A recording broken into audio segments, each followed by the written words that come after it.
Hello, ഇന്നൊരു ഞായറാഴ്ചയാണ്. ഞായറാഴ്ചയായിട്ട് നിങ്ങൾക്ക് എന്താ പരിപാടി? എനിക്ക് ചെറിയൊരു പരിപാടി ഉണ്ട്. ഞാൻ വീട്ടിൽ മടി പിടിച്ച് പണ്ടാരടങ്ങിയിരുന്ന സമയത്താണ് ചന്തോട്ടിന്റെ ഒരു കോള്.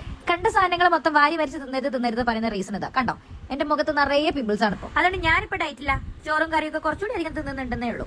സോറി ഗൈസ്, ഞാൻ വിഷയത്തിൽ നിന്ന് തെന്നി മാറി. ഇപ്പൊ സമയം 3 മണി. ബസ്സിന് കാത്തിരിക്കാൻ തുടങ്ങിയിട്ട് കുറച്ച് നേരമായി. ആവശ്യമുള്ള സമയത്ത് ഒരൊറ്റ ബസ് ഉണ്ടാവില്ല. അങ്ങനെ കുറച്ച് കഴിഞ്ഞപ്പോ എന്റെ ചന്തൂട്ടം വന്നു കേട്ടോ. സൺഡേ ആയിട്ട് ഞങ്ങൾ എല്ലാവരും കൂടി ഒന്ന് ഒളപ്പാറ പോകാന്ന് വിചാരിച്ചേ. ഞങ്ങൾ ഒരു 6 മണിയാകുമ്പോഴേക്കും അവിടെ എത്തി. നല്ല വൈബായിരുന്നു കേട്ടോ. സൺസെറ്റും കാര്യങ്ങളൊക്കെ ആയിട്ട് നല്ല രസമായിരുന്നു കാണാൻ. അങ്ങനെ ഞങ്ങൾ ഹൗസ് ബോട്ടിൽ കയറാൻ തീരുമാനിച്ച്. ഒരാൾക്ക് 100 രൂപയാണ് കേട്ടോ ചാർജ് വരുന്നത്. എന്റെ ചെരുപ്പ് ഒരുമാതിരി ചെരുപ്പായതുകൊണ്ട് എനിക്ക് നല്ല പേടി ഉണ്ടായിരുന്നു കേട്ടോ. എങ്ങാനും വീണുണ്ടെങ്കിൽ തീർന്നില്ലേ. അതുകൊണ്ട് ഞാൻ നല്ല ശ്രദ്ധിച്ചായിരുന്നു കേട്ടോ ബോട്ടിലേക്ക് കയറിയത്. ഞങ്ങൾ ബോട്ടിന്റെ ഉള്ളിൽ കയറിയപ്പോൾ ആദ്യം നോക്കിയത് മേലോട്ടാണ് കേട്ടോ. കാരണം ഇന്ത്യയിലെ വർക്കൊക്കെ നല്ല രസം ഉണ്ടായിരുന്നു കേട്ടോ കാണാൻ.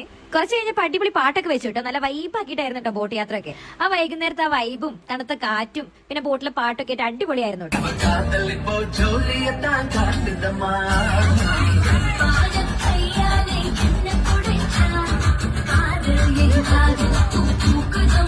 അങ്ങനെ പാട്ടും കൂത്തൊക്കെ ആയിട്ട് ബോട്ട് യാത്ര അങ്ങനെ അവസാനിച്ചു കേട്ടോ. പിന്നെ ഞങ്ങൾ നേരെ പോയത് എങ്ങോട്ടാന്ന് അറിയണ്ടേ? ഫുഡ് അടിക്കാൻ. അങ്ങനെ ഞങ്ങൾ പോയി ഫുഡൊക്കെ കഴിച്ച് പിന്നെ നേരെ വീട്ടിലേക്ക് തിരിച്ചു കേട്ടോ. അപ്പൊ എല്ലാവർക്കും